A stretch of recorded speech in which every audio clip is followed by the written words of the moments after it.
Hello everyone, Charles Watts here. Welcome back to Inside Arsenal, where of course it is time. Once again, as you can see, I'm joined by James Benge of CBS, which means it is time for Inside Arsenal Extra Time. James, how you doing, my friend? All good? I'm sensational. How you doing, Charles? Sensational. Wow, that's what a It's way a to good day. start. The sun is shining. I've got my exercise done for the day. It's all feeling good. See, I haven't had my exercise done for the day, so I'm feeling pretty bad. I was going to, but I've got some plumbing issues at the house. Shower dripping, outside drain dripping, and the plumber rocked up today and disrupted my chance to do exercise. So yeah, I'm Our counting. audience of teenagers have no idea what real life is like. It's invariably disrupted by one of your many appliances going wrong. It is. And this house, there is many an appliance going wrong at the moment because I want to move out of it and I don't want to spend any money on it. So Yes. basically trying to tape over everything until we get out of the house. So yeah, but enough about our DIY issues. How's the week been so far? Were you were at Chelsea, weren't you, midweek? I was at Chelsea, yes. There was 10 minutes where I thought I'd made a really good call because it's an exciting game, that sort of game if something goes wrong for Chelsea, isn't it? And for 10 minutes it looked like it might be, but quite a good performance by them. I think Cole Palmer looks like a really special player. It was good fun though. Afterwards on Scoreline on the Galazzo Network, they asked me, "Oh, Cole Palmer for England," and it's sort of like, "Yeah, go on. He'd be absolutely welcome to come and keep Bakayo's seat warm and give him a little bit of competition." I mean, it's you see guys like him, Foden, Saka, Bellingham, Kane. I mean, it's quite exciting if you put your England glasses on. I think a lot of Arsenal fans here might not be over the moon to see Chelsea winning yet again in another season where they're dreadful, but they still make it to a major final. Mm-hmm. Yeah, that game reminded me. You remember? I can't remember what year it was. It was the it was the year when Arsenal lost to Birmingham in the final. But you remember they played Ipswich in the semi-final and they lost 1-0 in Ipswich. I think they were Championship then, and they lost 1-0 at Portman Road, and then brought them back to the Emirates in the second leg. And you kind of wasn't sure. It's like, is there going to be an upset or not? But Arsenal won it 3-0, and obviously this one was more comfortable. But yeah, they kind of ruined it, Chelsea, didn't they? We all tuned in hoping to see the upset, but within 20 minutes or 30 minutes, it was game over, and they ruined the look. I mean, it's been a quiet week, Arsenal wise, isn't it? I mean, how do you view it after the weekend? Because obviously it was a good win. It was a really much needed win, really, really important. Do you think having another 10 days off, how do you think they'll view it? Do you reckon they'll be disappointed with it? Do you just want to carry on at that point? Or do you think it might, given how much football is going to be played between now and the end of the season, do you think having this basically a month with about one game, do you think it's going to work to Arsenal's benefit in the long term?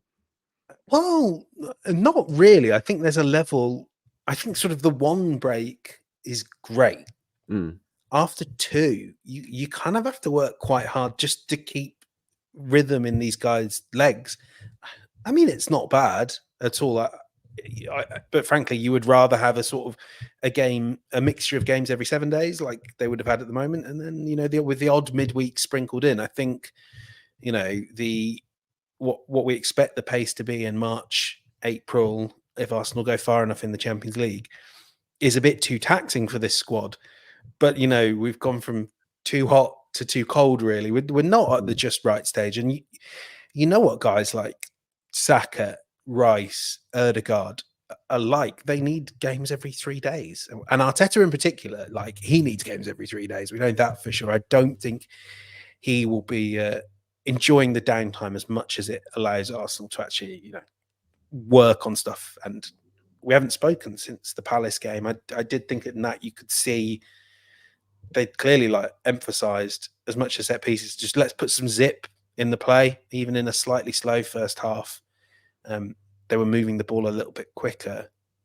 I think that break was perfect. Another one, not ideal.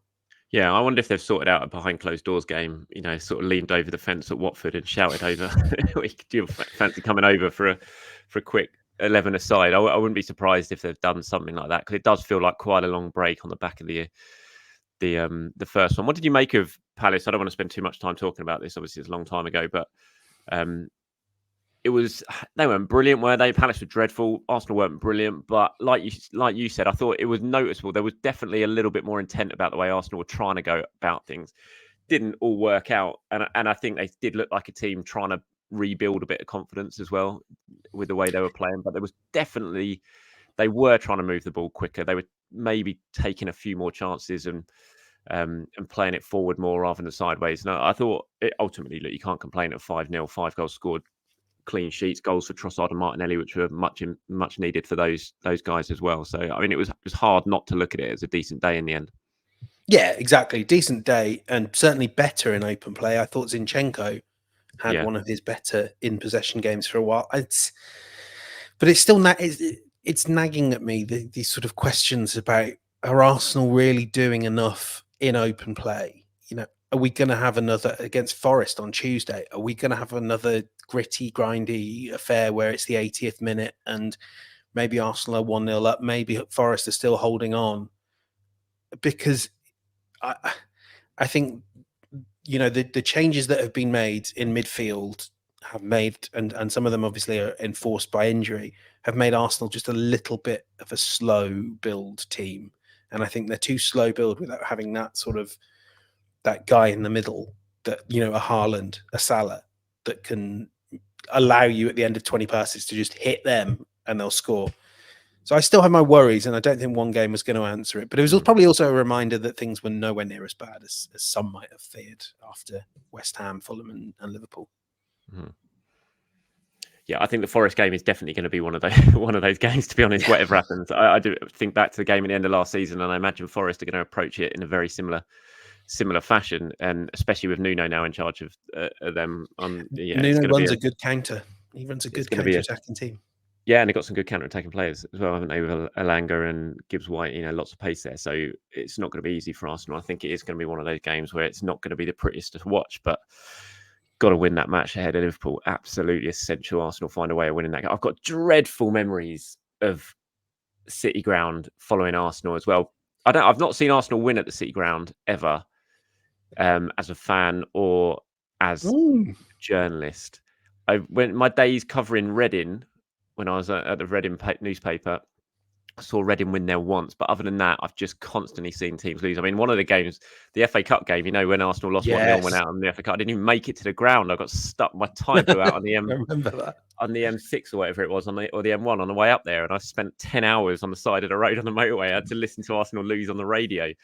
I sort of suspect if you'd known what was then coming in May of the following year, you might then just have slashed your tyres before making that trip as well. And then obviously I went up there last season and saw the title officially thrown away. So it's not a happy hunting ground for me. Hopefully this week will be a little bit better, or Tuesday night will be a bit better. I've got a question from one of our viewers in terms of that game and who should potentially start right at the end. So we'll go back to it at some point. But I wanted to start.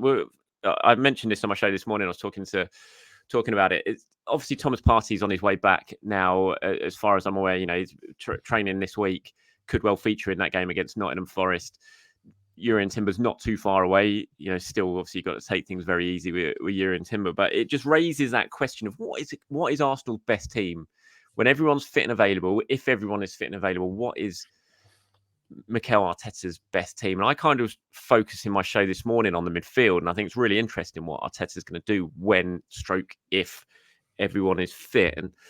And how do you view it? Well, when you sort of look at it, if you look at the squad and you look at everyone's fit and available, who would you put down as Arsenal's best 11? Say they're playing. I know it's quite hard because it's like, well, who against? Are you talking about home against Sheffield United, or are you talking away at Liverpool? So it's quite hard, I suppose, to actually definitively answer that question. But in terms of quality, how people might work together, what do you view as Arsenal's best team when everyone's available?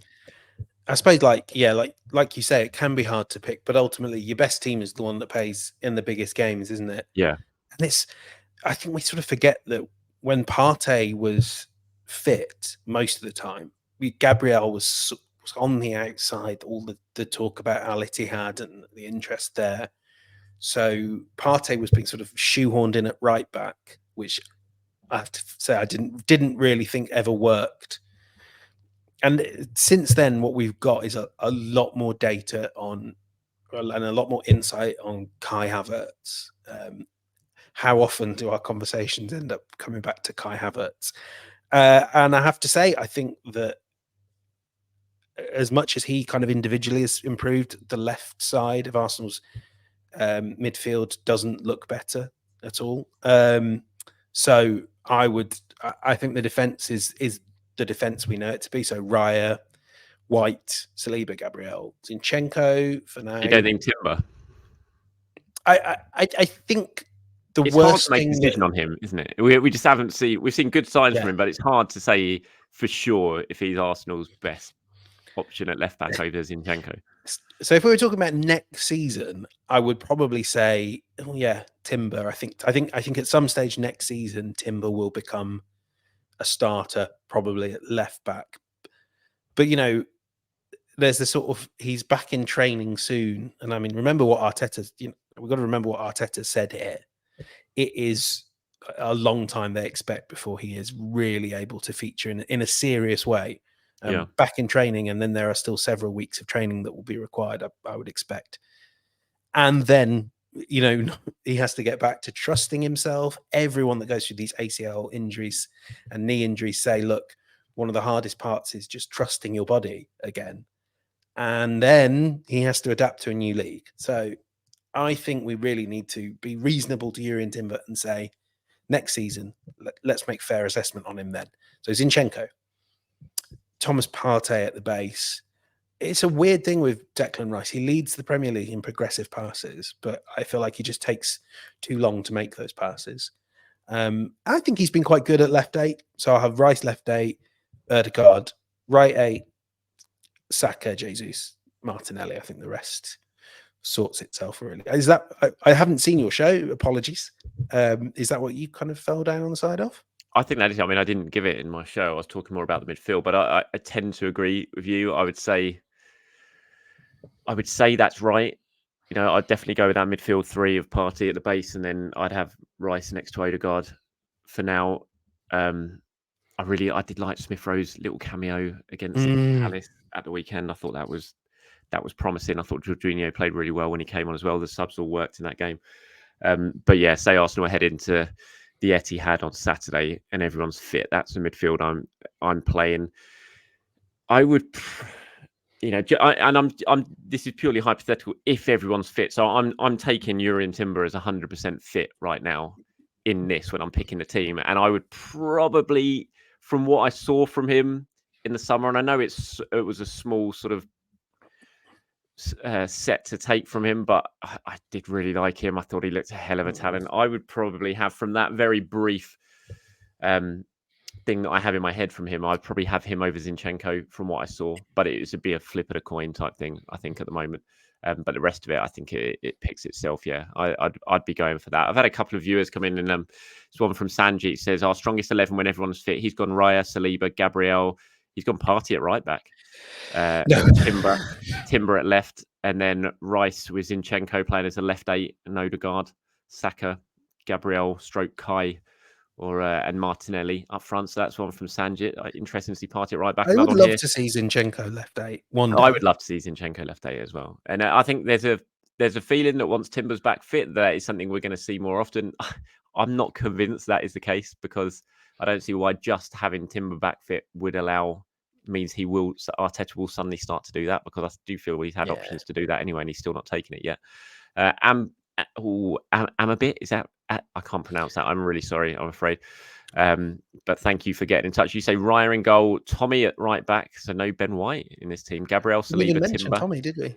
Partey, Rice, Ødegaard, Saka, Trossard, and Jesus playing on the left, so no Martinelli. He says, of course, not for every game, but I would love to have this combination. It also gives Mikel so many options that he can throw on Martinelli for Jesus or Trossard. Havertz can come off the bench to provide aerial threat. If we need more attacking midfield, Zinchenko stroke ESR can be thrown on. Interesting, Tommy over Ben White.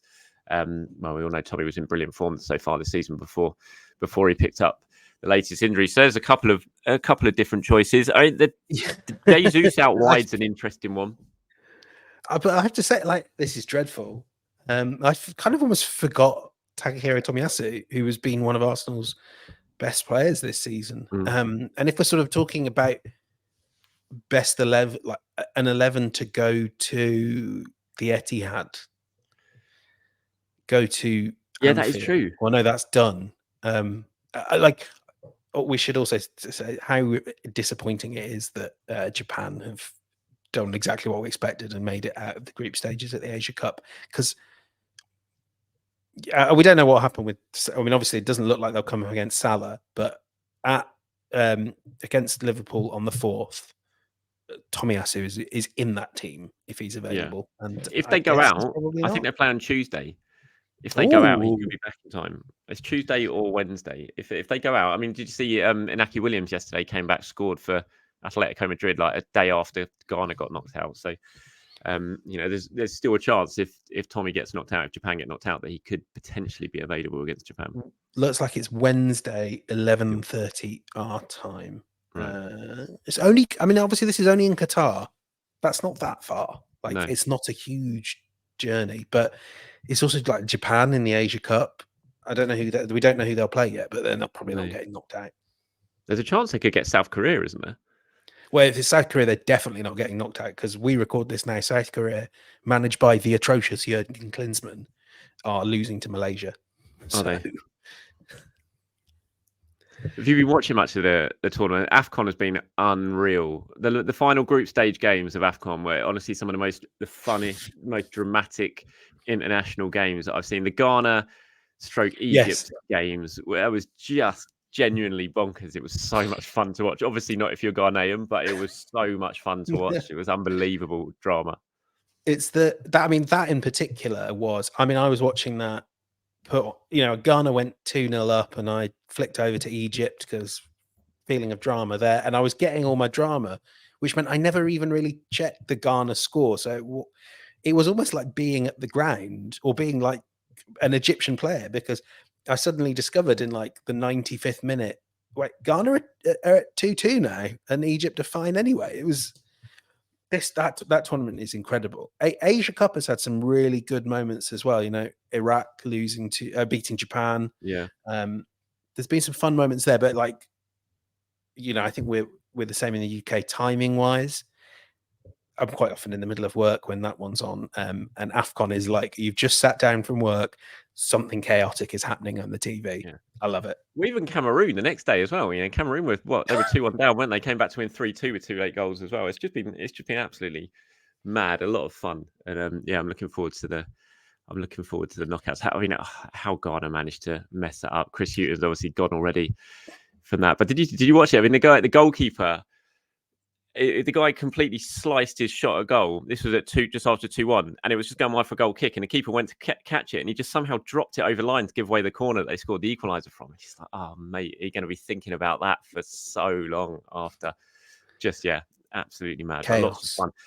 Tomiyasu, I agree. Actually, having gone back to what we were talking about, Tomiyasu, when you're talking about Arsenal's best 11, if you are going to someone like the Etihad, and like you said, you sort of when you pick your best 11, you're thinking this for the toughest games. This is your best 11. Yeah, having debated over Zinchenko and Timber, I've totally forgotten about Tomiyasu, who I probably would right now put at left back. If Arsenal were playing Liverpool and going up against Mo Salah, out of everyone, I'd be picking Tomiyasu to go up against him, no doubt. So probably Tommy does sneak in there. At full fitness, Arsenal have a sensational defensive squad. We've seen Kivior's had difficulties at left back, but I think he's a really promising young centre back. And everyone else we know has played very well in an Arsenal shirt, except Timber. And what we've seen of him is that he's going to do the same. It's, a lot of people sort of say, oh, they need another centre back, or is Jarell Hato too young or whatever. I think they could be set fair for 3, 4, 5 years with the options they've got, if they can keep them all. Would you play if Thomas Partey gets a whole week of training this week and he's fit and he travels to Nottingham Forest? Would you play him at the City Ground? Not from the off, but try and give him enough time if he's fit. And I've heard similar to you, but he's a guy that sort of only ever feels one training session away from a setback. But if he's fit, I give him as much time as is sort of necessary for him to be ready to start against Liverpool. And I know, that would be a big step and a bit of a gamble with Partey's fitness. But at some stage, obviously, you have to player care matters. But at some stage, you have to say this is a game where Thomas we're willing to sort of gamble. As long as as long as you're not gambling with his long-term fitness, say we're willing to say that you might get a hamstring injury and be out for 6 weeks if we can get you against Liverpool, because if Arsenal lose this Liverpool game, as we've been saying for weeks, the avenues to the title become very narrow, and if they win, right back in it. Yeah, Liverpool, of course, into the League Cup final as well now, still on for 4 trophies. They're very quietly putting themselves into position to have one hell of a season, Liverpool, aren't they? Yeah, fair play to them. They just got goals in that team, haven't they, Liverpool? They just score. You take Salah out of it, they've still got goals in it. Lots of good players there, but we'll talk about that Liverpool game as we go on. Some big news, really, from Arsenal. So, well, I don't know, big news, do you want to call it that? But Richard Garlick obviously now announced he's going to take over from Vinay. He's going to be managing director. Vinay, obviously CEO now, used to be managing director, now he's CEO. But Richard Garlick is going to basically take on his position in a different name, going Arsenal reverting back to the managing director position from 2024. If you're watching on YouTube, you can see the quotes here from Josh Kroenke saying Richard is recognised and respected across the industry for his vast experience. We're delighted when he joined us back in 2021 to take our football strategy to the next level. Rich has been key to the progress we've made as a club, including recent transfers, and I'm thrilled he will now lead our executive team and continue to drive the club forward with passion. Thoughts on this one? What do you reckon? I mean, I like it. Very competent, very well respected, both within Arsenal and within the industry. I mean, I think that's especially within the Premier League. He's obviously, did he come from West Brom, if I remember correctly? But he came from the Premier League. He came from the Premier League. He came from the Premier League, and he'd worked at West Brom. Been at West Brom, yeah. I think when you sort of talk to people around the sort of Premier League deals that Arsenal have done, and they've done a lot more of them in the last few years, I think it's very clear that Richard Garlick plays a big role in that, and is well regarded by the clubs he does business with, which is really important. I think with this managing director role, the stage widens, and we've seen Vinay take it for most of his time. There was a brief moment around the Super League where he didn't, but we've seen Vinay take on a big role with the ECA. And that becomes part of Garlick's operation.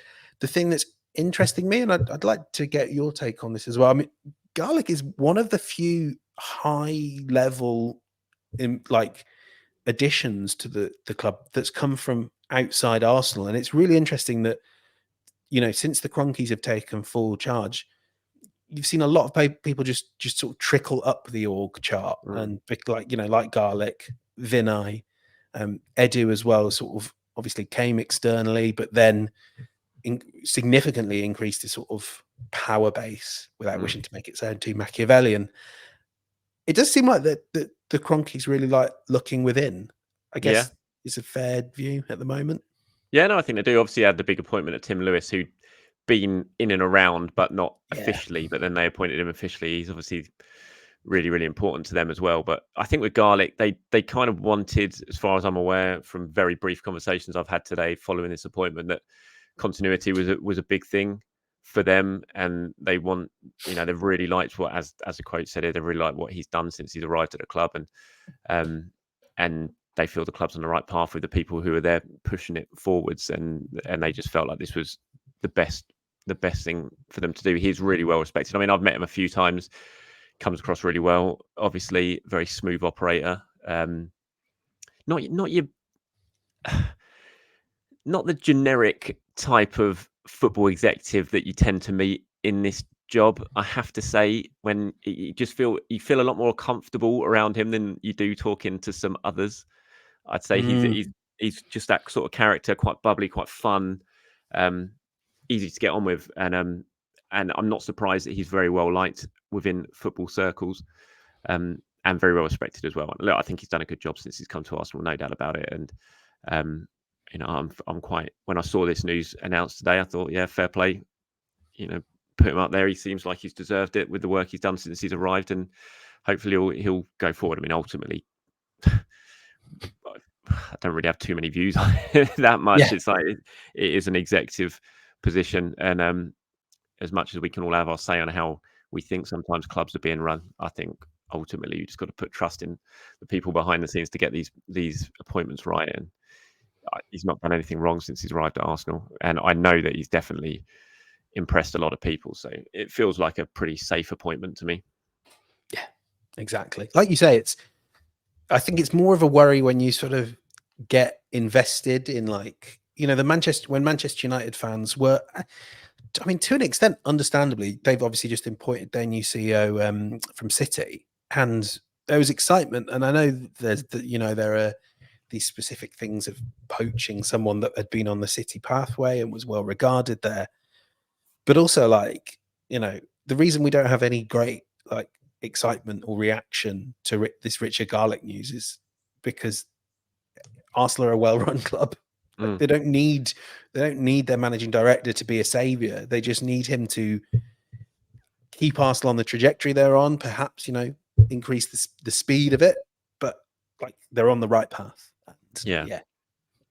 He's not as much of a commercial guy as Vinay is, which is quite interesting. You know, Vinay's obviously, Richard Garlick's always much more been on the football side of things and commercial side of things, and it's kind of the opposite for Vinay. He's always been mainly on the commercial side of things, with getting involved in the football side of things a little bit more. But so it'll be interesting to see how that all works and the change works in that regard. But yeah, ultimately, like you said, it just feels like a decent appointment from a club that is pretty well run at the moment. And you can always get caught up in all the excitement of these sort of appointments. And like you said, what's going on with Man United at the moment from poaching Manchester City, it's like, honestly, you look at it on Twitter and it's like their fans celebrating that just signed Lionel Messi in his prime or something. It's like, ultimately, is it really going to make that much of a difference? It's probably not. You think back to Arsenal when they got appointed Sven Mislintat and the excitement there. He's going to sign every single best kid we've ever known. Diamond Eye, that's what he was called, wasn't he? And all that.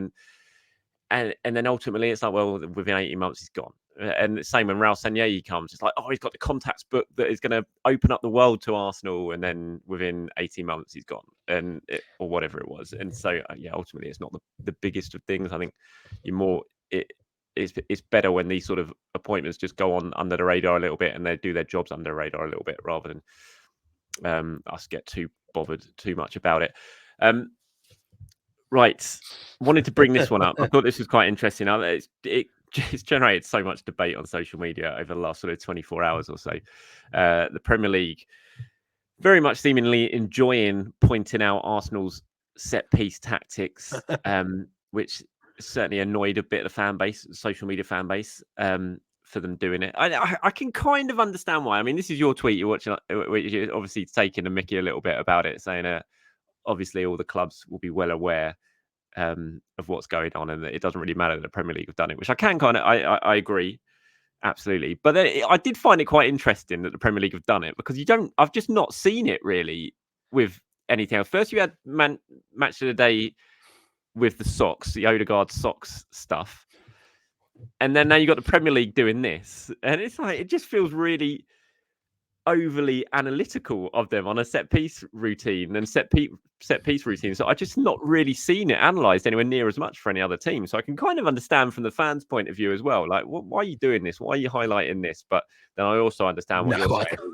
The opposition and analytics teams will be well aware of it because that's their job, and the referees, the officials, will be well aware of it as well. And I don't think it's necessarily going to mean that next time the referees will be calling fouls on every single time Arsenal do this, because I don't think there's anything overly. There's no foul in that. No, there's no foul there. You know, referees are well aware of blockers. You hear it on the VAR when they're talking about it. They talk about the blockers and stuff, so they're not going to give that as a foul. But yeah, it's been quite an interesting 24 hours watching it all unfold on social. I mean, I thought the sock thing was more interesting, not least because actually I think that's a great opportunity for Arsenal to start messing with, starting with Nottingham Forest. You know, if I was Martin Odegaard, I'd be pulling one sock up, pulling one sock down, and all of that, and it would not be the trigger, because you can change that trigger in. You know, I mean, I think the first thing to say is, this is brilliant analysis by was it Dion Dublin, whoever it was, on Match of the Day. It's great analysis to pick this up, and I mean, I really enjoyed finding that out, because again, like I said, you know, I don't think this is going to be something that Premier League clubs are unaware of, and it's not something that Arsenal can't respond to. I mean, I think I haven't read Adrian. This is linked to Adrian Clark's piece, and I made a mental note to read that, but I haven't yet. But what you sort of see on that video is, you basically see Trossard running a screen or a blocking run, whatever you want to call it, just to make a lane for Gabriel. I mean, this is hardly like That's set piece 101. People were doing that at set pieces in the 90s. I mean, there are interesting. The thing is, there are interesting things you could talk about. One thing that's been playing on my mind a lot is if you see the second goal that Gabriel scores. I'm still considering this a Gabriel goal, whatever the Premier League say. There's a brilliant move where Gabriel Jesus runs what, like in basketball, you would consider a proper screenplay, where he runs into Chris Richards and takes his man, who I can't remember who his man is, Nathaniel Klein, I think, with him. And Klein effectively acts as the screener for Gabriel to get free and blocks Richard's path. And one thing I'd be really intrigued by is, do opposition defenders start now switching? Like, I know you're not a big NBA guy, but folks that follow the NBA will know what I mean by that. But effectively, that Richards is marking Gabriel, Klein is marking Jesus. If those two run a screen into each other, does the marking flip? And this is complicated stuff. And it's stuff that what we say publicly, football clubs are miles ahead of anyway. They have access to and time to break this down in much greater depth. So there's just no need to worry. I think the big thing is a quiet 10 days for Premier League content. The Premier League's had 5 games. None of them were particularly big games. They don't have any this weekend. I think they just wanted to do a fun tweet praising Arsenal. It says so much about where this fan base is at, the sort of the online fan base is at the sort of trigger hair of it. Yeah. You can't even praise Arsenal anymore without it being part of the shadowy cabal whose sole priority is to stop one of the biggest clubs in the Premier League from mounting a title challenge, even though anyone with a sinister agenda would desperately want a Manchester United, Liverpool, Arsenal title race, because they're by miles the 3 biggest teams, as you and I know, because we've seen Google Analytics and Chartbeat before. That's what the Premier League would want: eyeballs.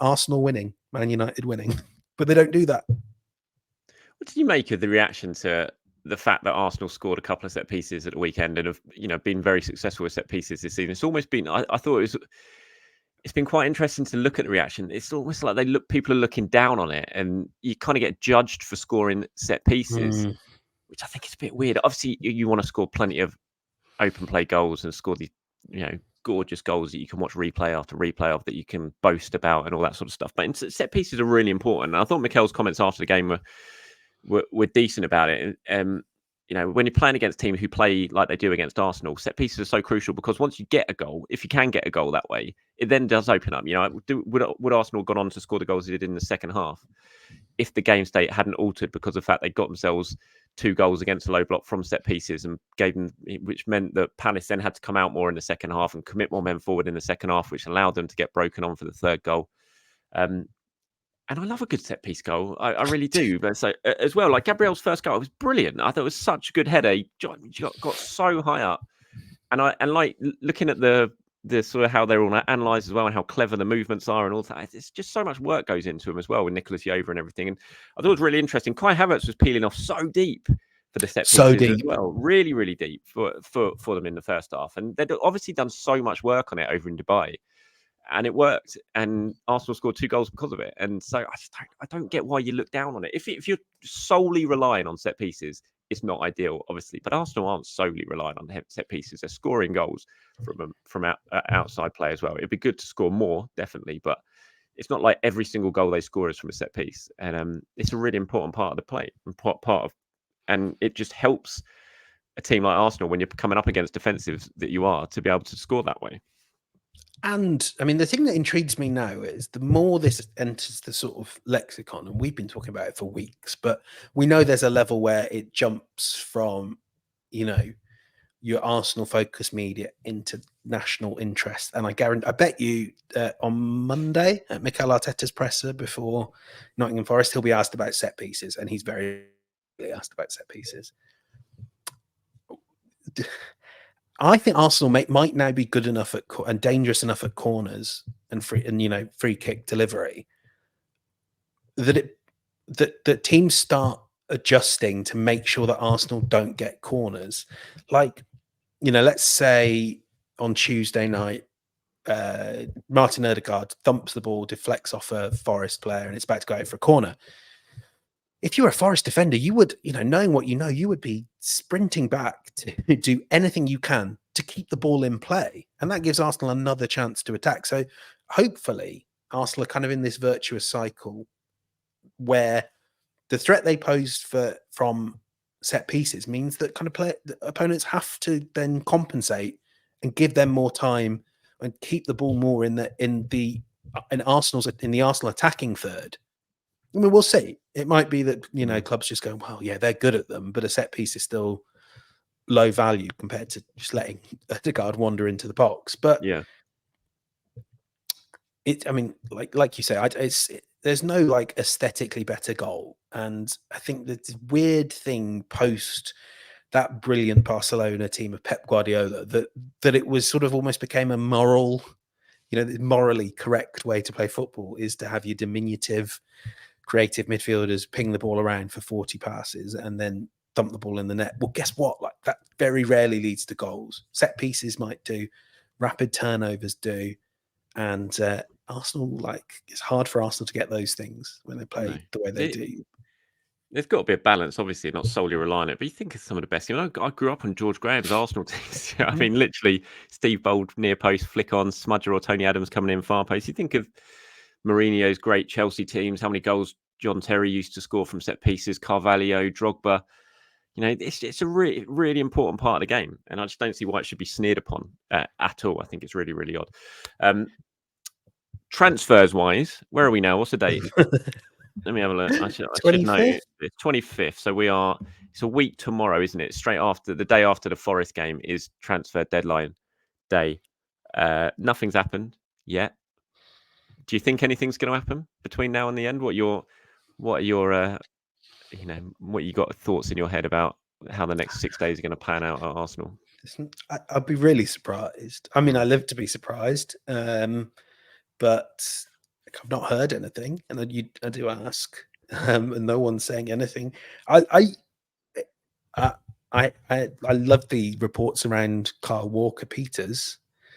That would be really expensive, though, wouldn't it, given where Southampton are and what they're hoping to achieve? And I'm sure they will. The thing I always hear is, look, the eyes are open. They haven't sort of said we're doing no business, but it's just nothing seems to be breaking loose. The market is gummed up by these PSR worries, and so unless a club I'm unaware of comes in and offers huge money for a fringe player, I just don't see much really happening, especially like you say now that we're near to having Partey back. Tomiyasu, it's getting closer. And Timber as well. It's just, no, I can't see much. I know that Marseille definitely want Nuno Tavares permanently as well. They want to buy him this month. But Arsenal are in a bit of a bad position because they don't have a recall clause on him in their deal with Nottingham Forest with him, and Nuno's playing him at the moment. So Forest are in Forest don't need to give him back. So it'll be interesting to see what happens with that. But I mean, that's not going to be a deal breaker. And how much money do you think Arsenal could get for Nuno tomorrow? What did they sign him for? 7 million. Do you think they'd get a profit on Nuno if they sold him now? No. 2, 3. I mean, he's just someone everyone, the world and his uncle knows they want off their books. Yeah, Marseille want him. He did well there last season, didn't he? He did. I think you break even on Tavares. I think if you're only getting 2 or 3 million for Nuno, that's not great, surely. Yes, 7 million every summer. What's that? You say this, we were saying the same. Yeah, I know. I agree. Nketiah, Smith Rowe, Rob Holding. I still get grief for my tweet about Rob Holding saying that Palace must be laughing for getting him for $1 million. I still get that tweet around a lot. Like you say, without that recall clause, presumably. Well, you probably have to pay Forest compensation, wouldn't you? If they're going to agree to let him go, so whatever money you get from Marseille, you're probably going to have to siphon a fair bit of that to Nottingham Forest's compensation for recalling him, for getting him back early, for them agreeing to do that. So they're not in the greatest of position when it comes to that. But you look at what else might happen. I can't see anyone else going. Cedric, obviously, there's interest in Cedric. potentially going to Turkey or even Spain, Portugal as well. So there's a few things with him that could happen. But other than that, I'm not expecting anyone to surprise us by coming in with a big bid for a Smith Rowe or a Nketiah. You never know. Obviously, you don't know what other clubs are planning, but I'd be surprised. I think it's going to be a quiet end to the window, I have to say. Yeah. I mean, that Smith Rowe stuff is sort of indicative of everything, isn't it? Is like there's a very brief conversation where it's very clear. I mean, if even that, West Ham briefly raised the prospect, it's dismissed immediately by Arsenal. And yet it being this January window, it is sort of leads Sky Sports News and it's all over the Twitter feeds and all that. And it's just a sort of non-story, really. Yeah. And that's January this year. It's a shame, isn't it? Because remember the good old days of Aubameyang, Giroud, Batshuayi, triple deals and all that. Huh. I wonder if it all points towards a really mental summer, though. Everyone's kind of keeping their finances in order, getting ready for the summer, and are really going to go pretty big. It could well be a really busy one, I think, in the summer. I still feel like there's going to be a big deal done. I feel like someone like Newcastle, who I know we keep talking about FFP or whatever you call it now, profit and sustainability, but and that they, like everyone, are really struggling with it. I still just have a feeling they're going to do something, either get huge money for someone that will probably move off to Saudi Arabia and then spend big on someone else. I feel like there's still going to be something to happen in this window, but yeah, we'll wait and see. I've fully decided, by the way, that the striker that I want Arsenal to sign is Alexander Isak. I've switched to Isak 100% out of everyone. If I could pick, someone gave me £100 million and said go and sign a striker for Arsenal, it'd be him. Yeah, I think if he's cheaper than Osimhen, like notably cheaper than Osimhen, I would. I can't imagine it'd be noticed.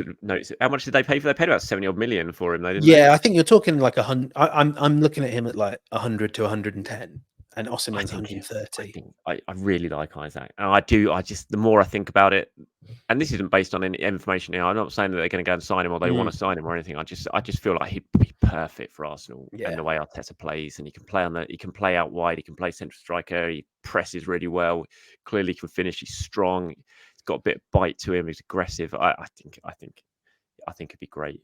He's absolutely my pick for signing. I don't think it'll happen. I would love it. He would be my top choice as well, except maybe Osimhen. No, I'm moving away from Osimhen. I wouldn't say no to him, but I'd prefer, if you say right now Isak or Osimhen, I'm going Isak, I have to say. Okay, let's move on. Do the sort of questions part of the show. What we actually got? We had 45 minutes already. So yeah, we've got a fair few questions, so we'll rattle through some of these. Hampstead Owl has got in touch. He said, isn't it time to take a long, hard look at what Gabriel Jesus brings to the team? His PL record this season is woeful, 3 goals, 2 assists. For those waiting for him to catch fire, might start to think that he got more chance of a block of ice. Agreed, he can bamboozle Merchant in and around the box, but we have got several other players who can do that. As his stats show, his actual direct or once removed goal product is negligible. I know Charles always responds by saying Arsenal are a better team when Jesus is playing, but does he really believe that, or is he just wishful thinking? Then says his Champions League figures are better. I do really believe that. I don't think it's wishful thinking. I think it's facts. I think Arsenal are better when Gabriel Jesus plays. I'm not saying that Gabriel Jesus should not be replaced. And if Arsenal, as I've just been talking about, if Arsenal went and signed Alexander Isak or someone like that this summer, or an Osimhen, then I would say I would want them to start the season as Arsenal's number 9. But I still think Gabriel Jesus got a huge part to play in Arsenal's next couple of seasons. And I still think he's a very good player. And I think Arsenal right now are definitely a better team when he's playing and he's fit. So I don't think that's wishful thinking at all. But what are your thoughts, James? Well, I agree with everything you said, but it's not very fun. Like, it doesn't make great content for us, does it? If I just immediately agree with you.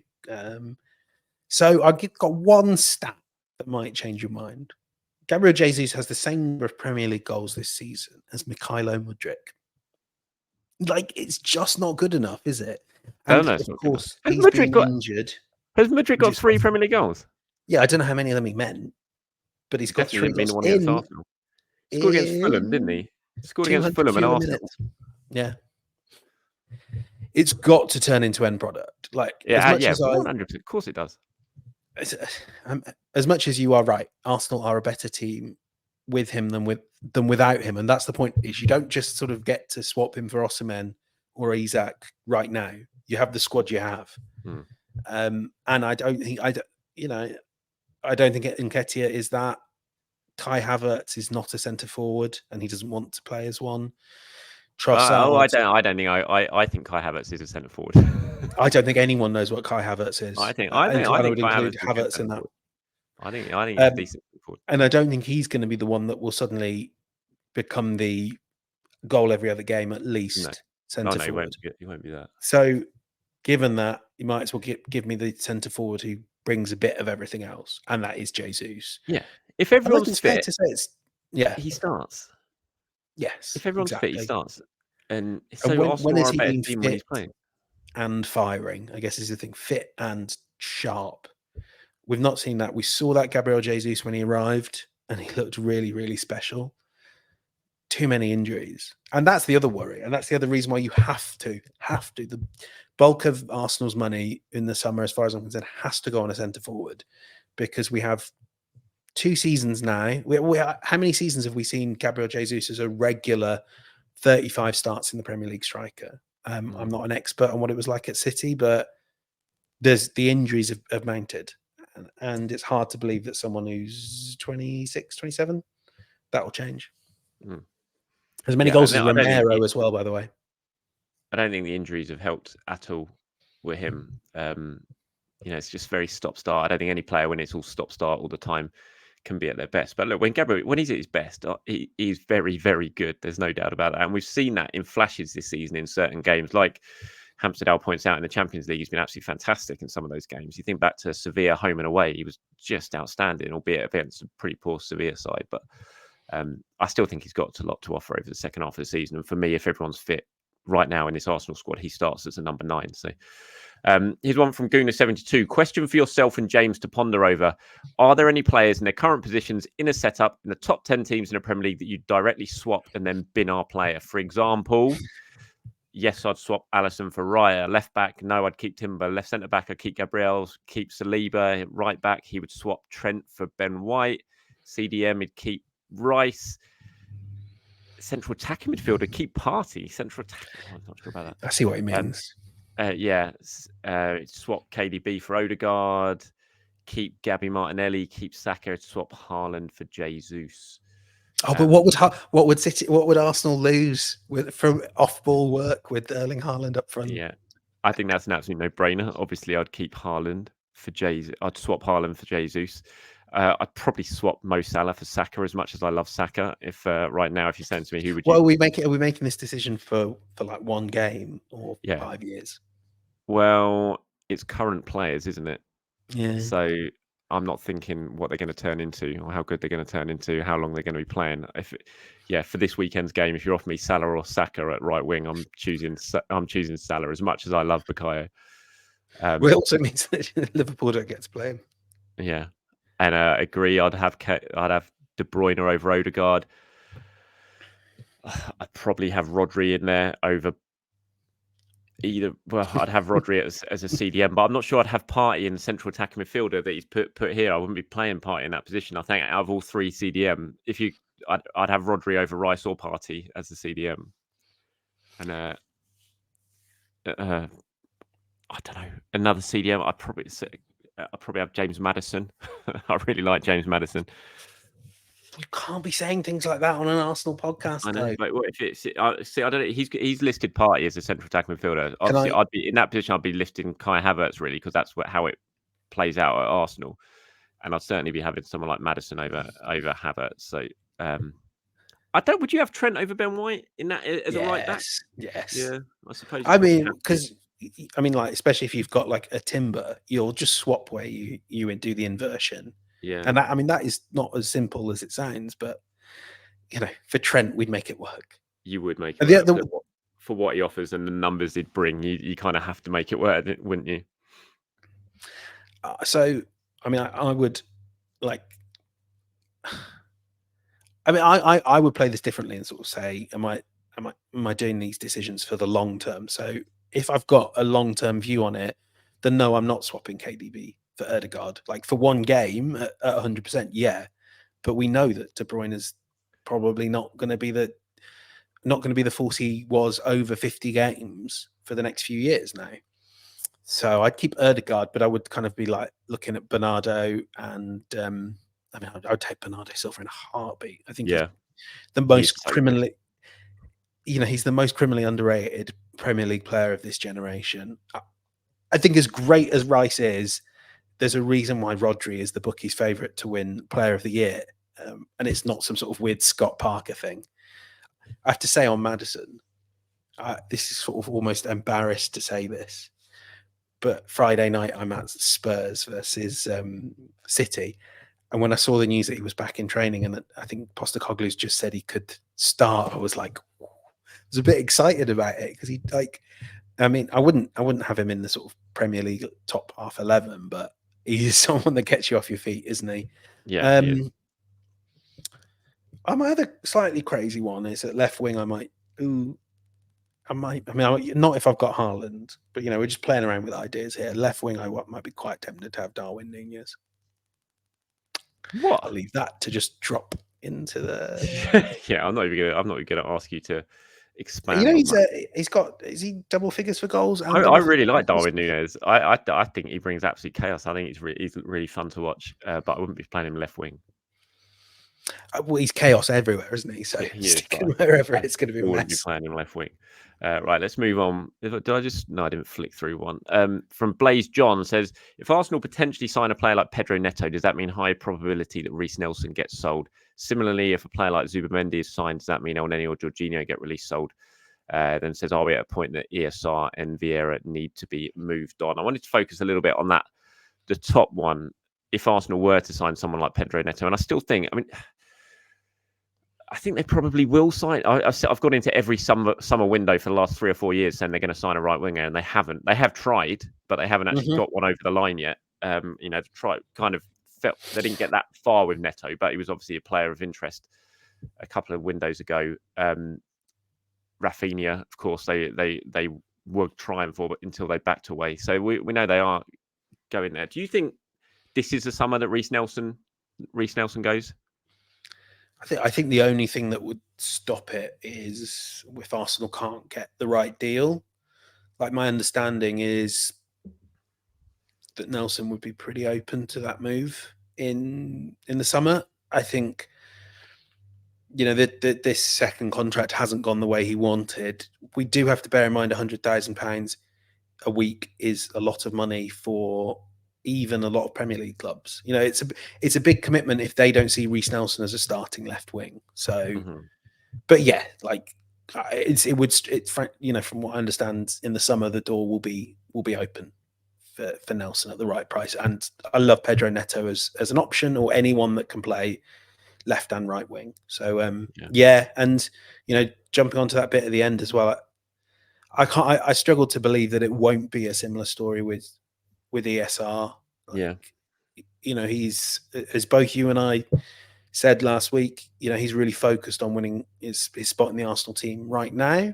But come on, if he doesn't in the summer, it's a long time since he's been an established starter at Arsenal.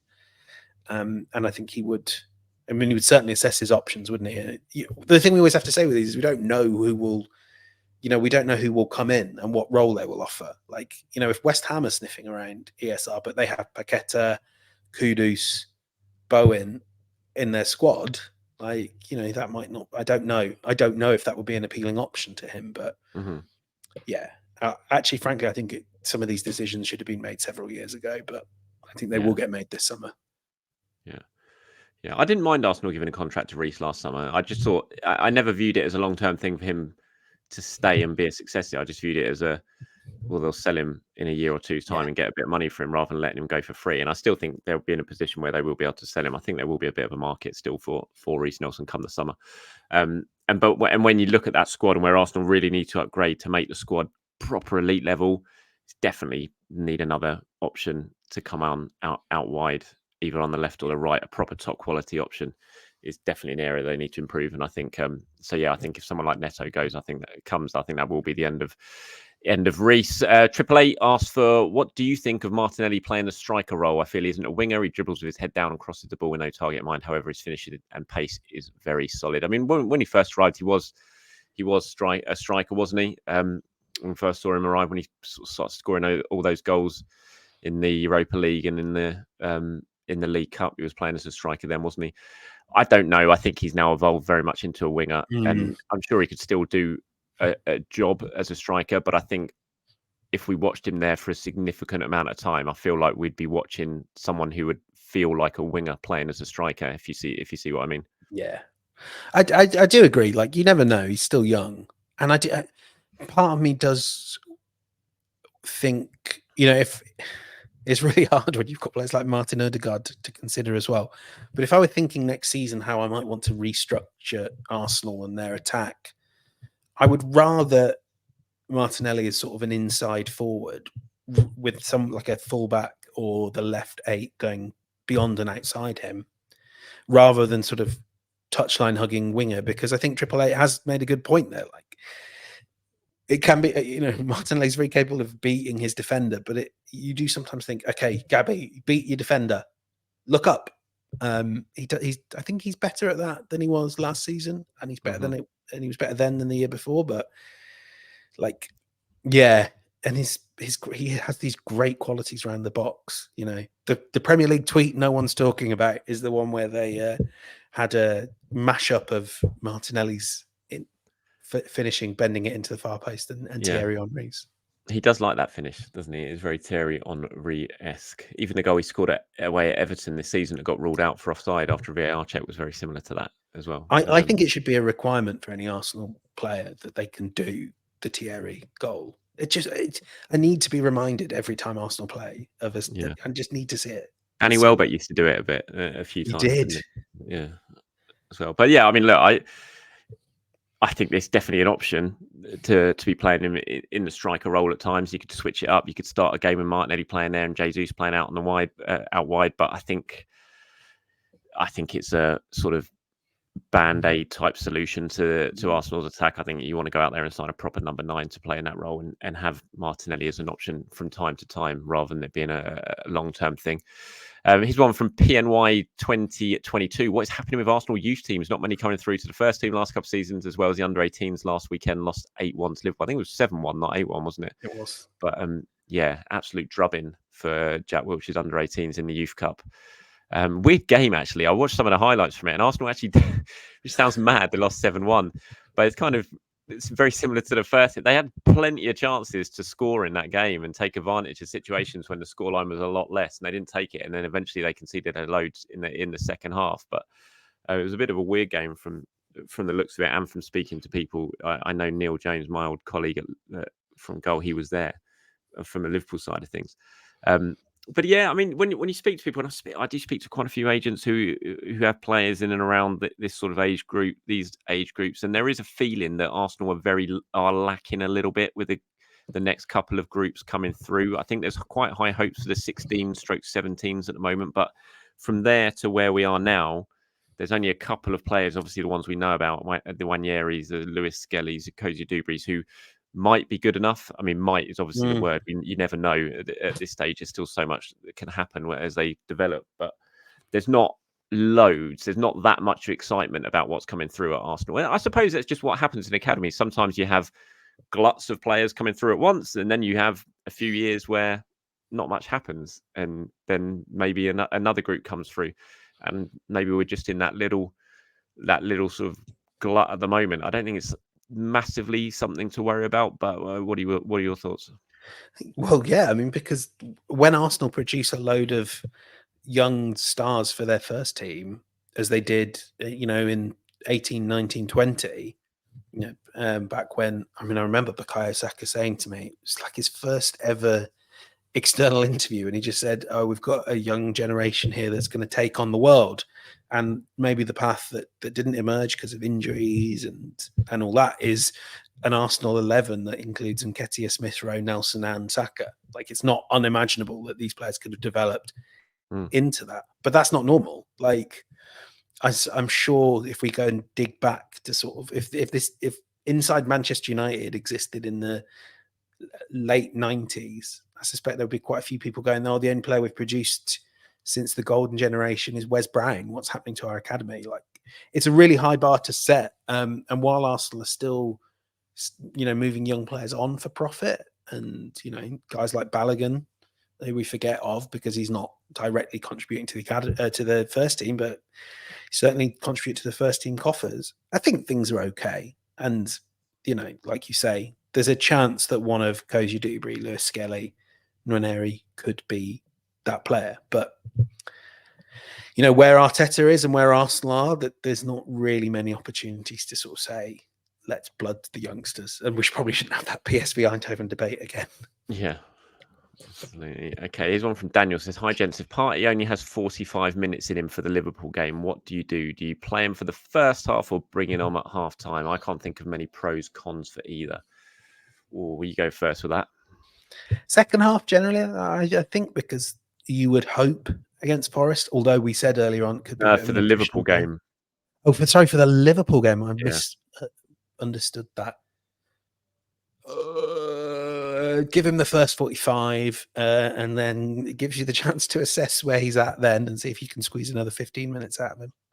My only thinking of this is thinking back to the Man City game at the start of the season when he came on about half an hour to go and was just brilliant in that game and played a key part in the winner as his pass to Havertz for Havertz's assist, wasn't it? And he was really, really good. And I think he made Arsenal a lot stronger in that sort of final half an hour and played a big part in winning. So I might go the other route. I think you start, I thought Jorginho and Rice together played really well against Liverpool in the FA Cup. And, had Arsenal had their finishing boots on, then they would have been out of sight by the sort of 60-minute mark anyway. So I'd probably go with Jorginho and Rice again to start with, and then put Partey on to try and make the difference in the second half like he did against Manchester City. So that's what I would say to that. Got a couple more now. Here's one from Mr. Coldnut. I hope you can read this. This is pretty small, but I hope you can. It says, "Let's play a game. I tell you the name of the player. You tell me what you want to do or what you think his status will be after 2024 summer transfer deadline has passed. So it's sold, loaned out, contract terminated, stays at the club." Right, Nelson. Sold. I agree. Nketiah. Oh, still at the club for sure. I'm going sold. Lokonga. Mikel Arteta loves him. Lokonga sold, but not for a lot. I think loaned out. Jorginho. Still at the club. I agree. Ramsdale. Sold. El Neni. Well, he's out of contract anyway, isn't he? So it's not even. He's none of them. He'll just be free transfer when the El Neni. Would he be happy to sort of stay without a squad play? I think he'd be happy to be the physio or the boot boy. He loves it. But no, I think contract. Yeah, gone. Cedric, same contract. Gone. He's out of contract, isn't he? Maybe we'll see him as a coach one day. Maybe. Two of them, El Neni and Cedric, coaching El Neni FC, yes, of course. Yes. Vieira. Stays. Yeah, but goes in January 25 on loan. Hein. He's out of contract at the end of the season. Yeah, I think he is, isn't he? He's out of contract. Yeah, so I think he's just gone free transfer. Tavares. Sold. Marquinhos.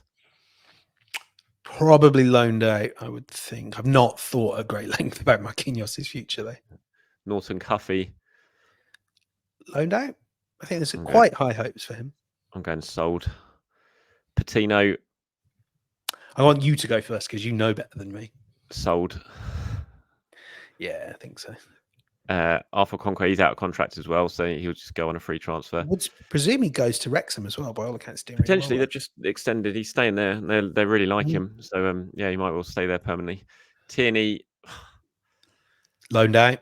I don't want to railroad us into a long chat about Kieran Tierney, but when you see him pick up another injury, he's going to be difficult to sell. Yeah, really difficult. I hate to say it. I think he's a phenomenal player when fit.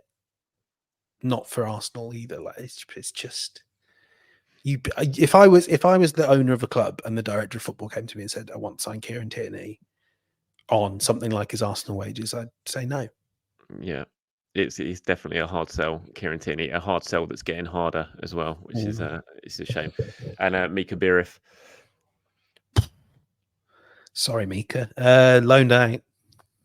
Well, interesting to see how he gets on at Sturm Graz. He obviously did very well up in Scotland, treading the same path that Arthur Okonkwo treaded last season when he went to Sturm Graz. And I thought it was quite interesting. Arsenal I hope that means he doesn't end up at Wrexham just for his own good. Yeah.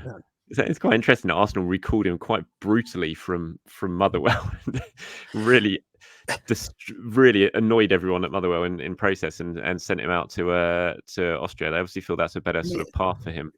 It must have been quite sudden. I don't want to sort of go too deep into talking about media matters, but it seemed to me that the brilliant Art de Rocher had an interview with Beereth that was was done when no one at Motherwell thought he might be going back. So I thought Art did quite a nice job of writing around the fact that between doing the interview and it being published, he'd just suddenly been dragged out of Motherwell and hurled off to Graz. It definitely happened very, very quickly. Motherwell were caught massively unaware of it. So, yeah, there you go. We've gone through those pretty quickly. And let's quickly, there's two more to go. This is an hour and 6 minutes. One from, I think it's Ben, isn't it? McAteer. It says, hey, Charles, thanks for reading that previous comment of mine. In regards to Champions League, should we beat Porto, who would you like to play in the quarterfinals? I would actually be keen on Manchester City. Probably the hardest test, of course, but I have great memories of all English Champions League ties in the past, even if we've probably lost them all. How have you got good memories of all English Champions League ties in the past? We have lost them all. Honestly. No, I disagree with you, Ben. I have to say I do not want Manchester City. I want someone else to knock them out. And if we do get City, I want them in the final because I'd rather have them over one game than two, I have to say. I don't know, who do you want, James? You're the Champions League pro here. You spend a lot of time looking at it and analysing it all. Who would you go for? The PSV Dortmund tie is the one that you kind of hope would is probably going to give you the most easy opponent. So Dortmund, if I wanted a little bit more of a sort of swaggering win over a big name, I'd be pretty keen with PSG. I think they're quite beyond Kylian Mbappe. I think Arsenal are quite a good match for them. And actually, even with Mbappe, I'd love to see Saliba just at least once just keep. Who did Lazio get? Lazio have Bayern Munich.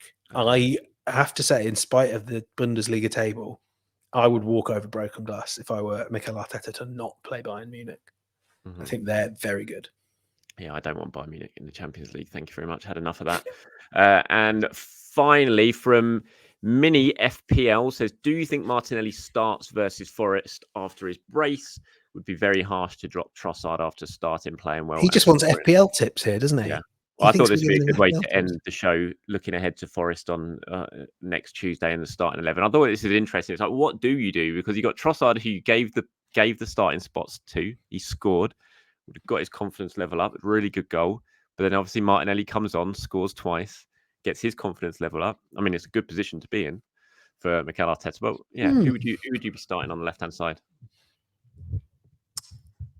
Or actually, no, that's not the question, is it? Do you think Martinelli starts after his brace? So what do you think Mikel Arteta is going to do rather than what would probably you do? Not. I think, like you said, I wasn't blown away by Trossard, but I thought he was okay. And it is quite nice having the pace and verve of Martinelli off the bench. So I'm going to say I don't, but I'm not saying that with any real confidence. I mean, no, I think Trossard will probably 50. Start. I think Trossard will probably start. I kind of look at how that game's going to go in my head, and I don't see there being wide open spaces for Martinelli to run into. I don't think Forest are going to allow that at all. They're going to do exactly what they did against Arsenal last season. It's the way Nuno will set the team up, I'm sure of it. And so I would think he'll probably go for the more sort of technical side of Trossard in the small spaces, trying to open them up a little bit, and then bring on Martinelli for the last half an hour. So I think in the answer to your question, Mini FPL, I would go Leandro Trossard, or that's what I think Mikel Arteta would do. All right, mate, that's it. We've done another show, done and dusted in the cans. Enjoy it. I very much did. We haven't talked about the thing I most wanted to talk about with you this week. Slow horses. It's brilliant. Have you started it? I've started it. Yeah, we're how far into four episodes into series 1. Obviously, Traitors has now railroaded us a bit, but Gary Oldman is phenomenal. I mean, he's obviously a great actor. We knew that beforehand, but like, man, that is like a brilliant part for him. And It is. He's so good in it. He is absolutely brilliant, and it gets better and better as well, isn't it? It's not something that tails off. It's so good. Yeah, happy watching. And who's going to win Traitors? Is Harry going to win it? Is he going to go through and win it? I think Harry played it so well so far. He's played it too well, though, hasn't he? It's almost like it's too perfect a game for it to last until the very end. So I think the faithful are going to catch him and win. I think the faithful will catch him. A repeat of last year. We shall see. We shall see. Anyway, look, mate, good to speak to you as always. Appreciate what you're doing at the weekend. Are you going to Spurs? You said Friday night. Spurs Friday night, missing the final of Traitors, unless Erling Haaland is back and can do me a solid and get the game won by halftime. Please, City. Would be nice. I absolutely want that to happen. Are you going to Forest on Tuesday? No, it's Villa Newcastle, which I think is quite a fun, spicy game. I'm at Forest, so I shall be there. Hopefully my tyre doesn't blow out on the way to it and I make it and I finally get to see Arsenal win at the City Ground. Cool. All right. Nice one, mate. Thank you as always. And thank you to everyone for watching and listening to as always as well. I'll be back tomorrow to do my usual. So anything you want me to discuss in that, let me know in the comments below. As always, until then, myself and James will see you next week. I think we're going to do it on after the transfer deadline is shut, aren't we? We're going to do a big review of all of Arsenal's ins and out that should probably last about 5 minutes, I imagine. So will they fit Osimhen and Isak into one team? There you go. That's what we'll talk about next week. No doubt about it. All right, mate. Take it easy. I'll speak to you soon. Speak soon. Bye-bye.